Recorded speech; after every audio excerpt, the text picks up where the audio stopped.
Histoire ahurissante qui se propage à la vitesse de l'éclair et qui évolue jusqu'à ce qu'on ne distingue plus le mythe de la réalité.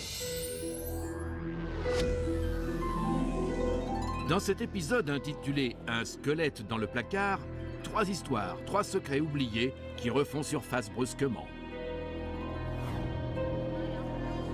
Tout d'abord, c'est un inspecteur de Milwaukee qui se perd lui-même dans une affaire troublante.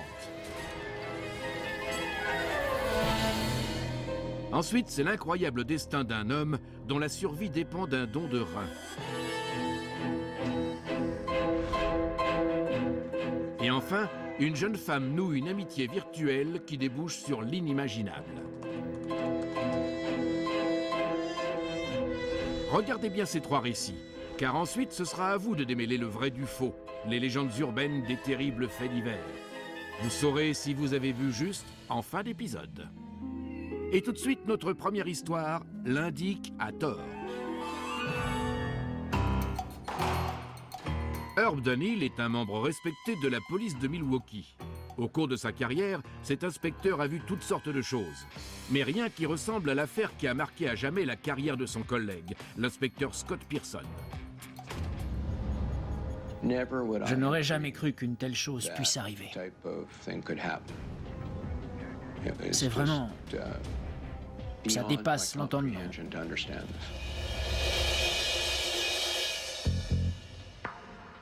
L'inspecteur Pearson est un bourreau de travail. Il n'a pas son pareil pour résoudre des affaires. Il ne vivait que pour son métier. Il avait ça dans le sang.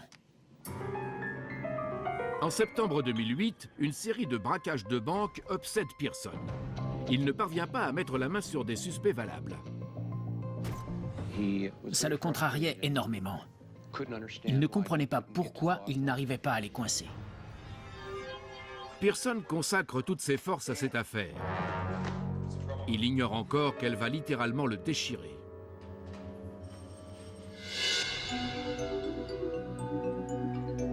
Vers la mi-octobre, en pleine nuit, Pearson reçoit un SMS. Son interlocuteur affirme posséder des informations sur les braquages. Ces messages donnaient des indications parcellaires. Ils étaient envoyés depuis des téléphones jetables qu'il ne pouvait pas localiser. Ça le rendait fou.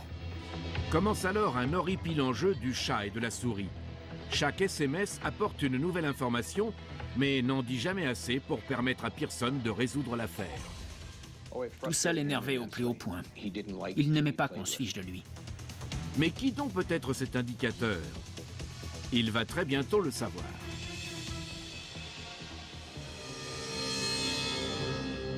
Deux mois et demi plus tard, il reçoit une information capitale.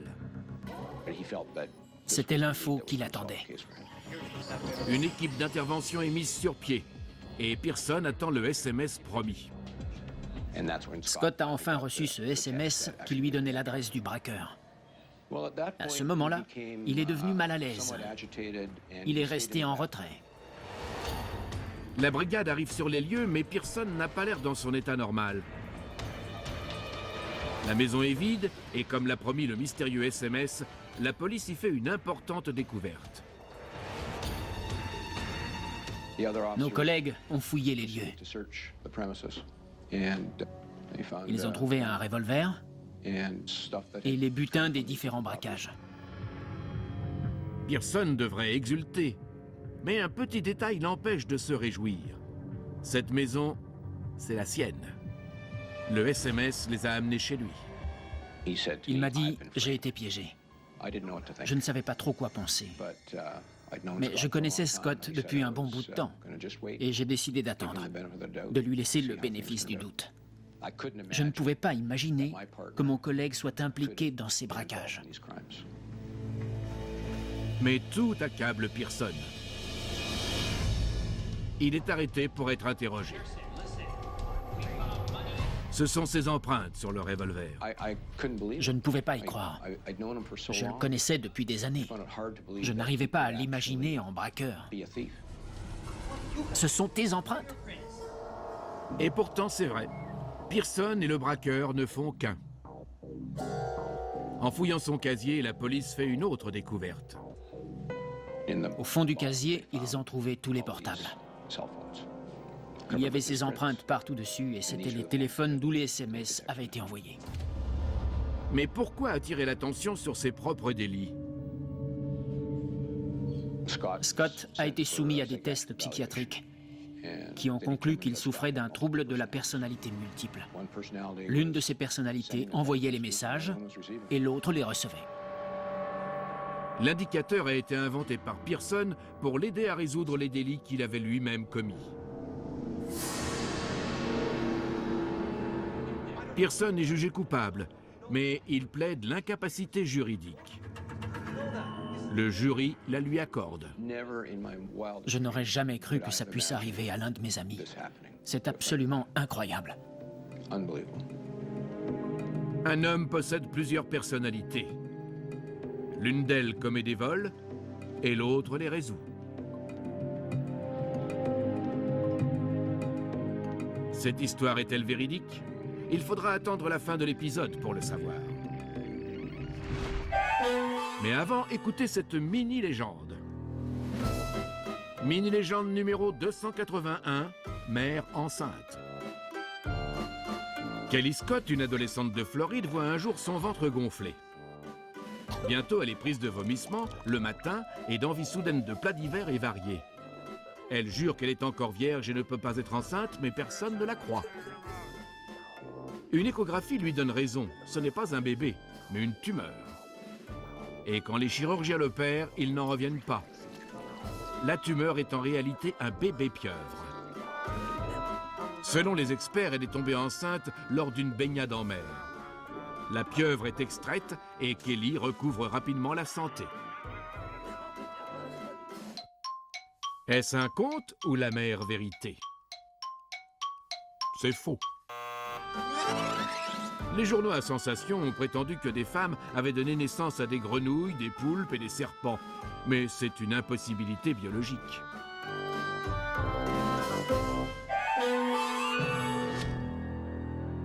Légendes urbaines, ce sont 3 récits extraordinaires. À vous de distinguer les expériences aux frontières du réel des simples mythes urbains. Pour l'instant, vous avez vu l'histoire de Scott Pearson, l'inspecteur aux multiples identités qui commettait des délits tout en tentant de les résoudre. Est-ce vrai? Vous le saurez à la fin de l'épisode. Et avant cela, voici une deuxième histoire, Frères de rein. Alma Lynn Eden a l'air d'une femme sans souci. Pourtant, sa vie a été marquée du sceau de la tragédie. Je ne m'attendais pas à une chose pareille. Je ne savais pas que nos vies allaient basculer. Nous sommes en 1998. Alma Lynn est mère célibataire et fière de l'être. Elle est prête à tout pour son fils Clay, qu'elle a élevé seule tout en menant sa carrière d'illustratrice. Mais son dévouement pour son fils va être mis à rude épreuve. Depuis quelque temps, Clay ne se sent pas bien. Allô? Cette nouvelle, aucune mère ne souhaite l'entendre. Le médecin m'a appelé et m'a dit que c'était grave. La vie de Clay est en danger. Une infection a détruit la plus grande partie de ses reins. Sans une transplantation rapide, il va mourir. Il était terriblement malade. C'était effrayant. Alma Lynn prend alors la décision de donner l'un de ses reins à son fils.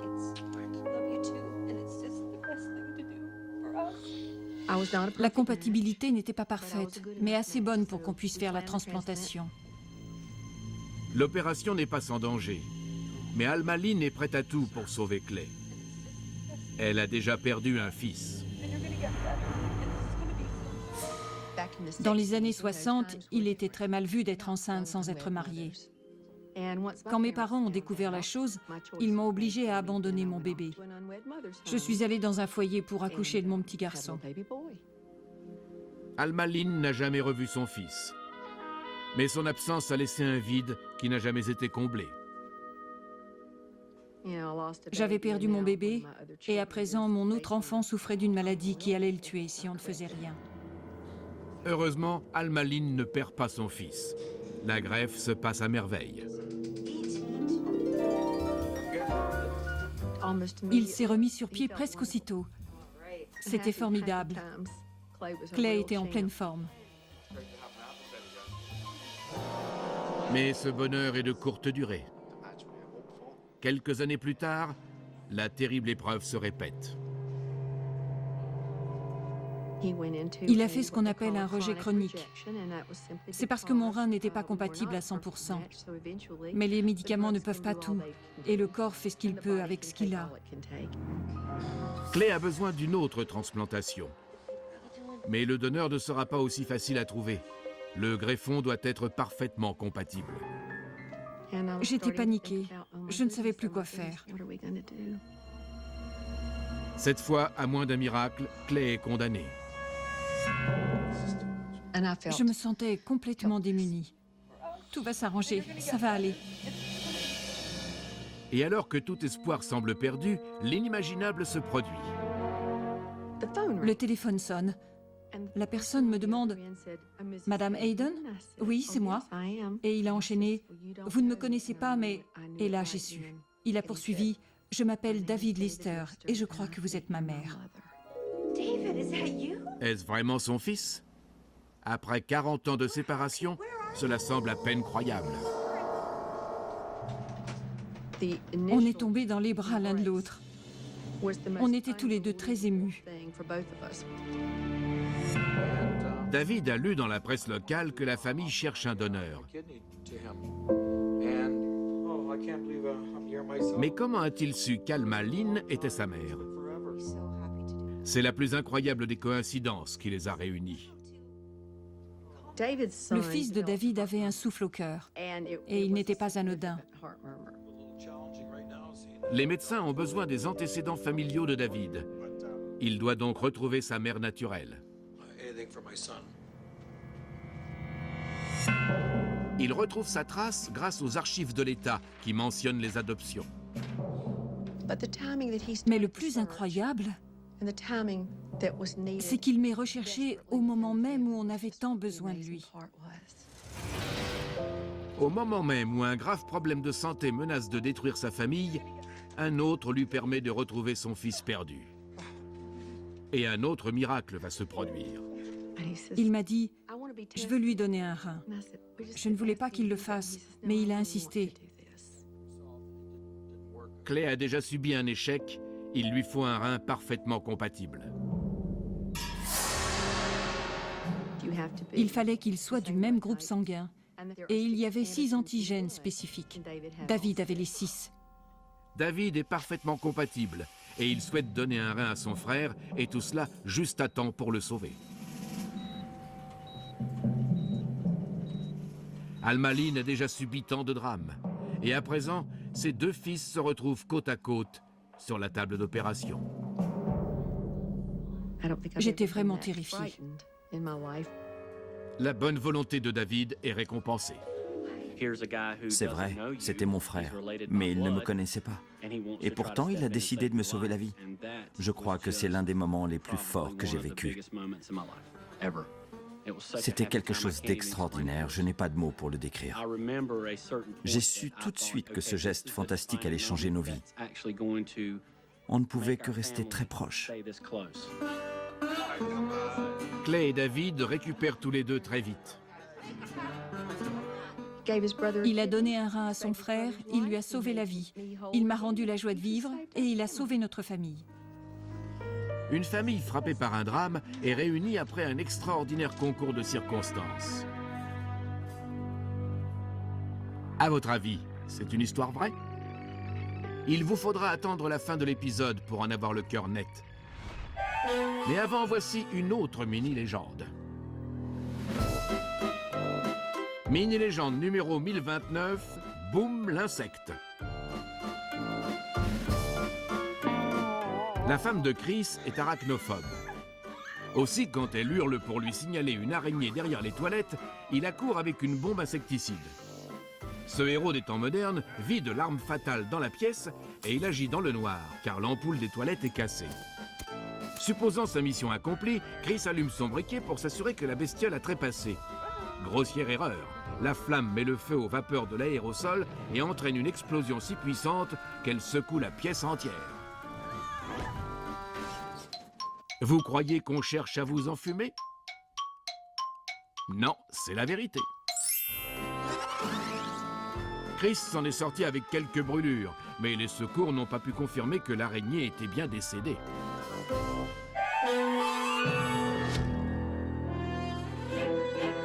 Légendes urbaines, ce sont 3 récits aux frontières de l'improbable. Votre mission est de démêler la vérité loufoque de la pure affabulation. Jusqu'ici, vous avez suivi l'histoire de Scott Pearson et ses multiples identités, tantôt braqueur, tantôt flic. Et puis le drame d'Alma Lynn Hayden, qui a laissé un fils à l'adoption, lequel, des années plus tard, a sauvé son frère d'une mort certaine. Y a-t-il une once de vérité dans tout cela? Le voile sera levé à la fin de cet épisode. Mais avant, voici notre dernière histoire.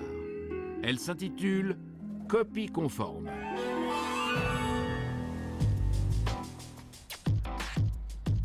Tamara Rabi a naturellement confiance dans la nature humaine. Mais un étrange événement survenu il y a une dizaine d'années l'a conduite à revoir son jugement. Là, je me suis dit, mince, mais qu'est-ce qui se passe?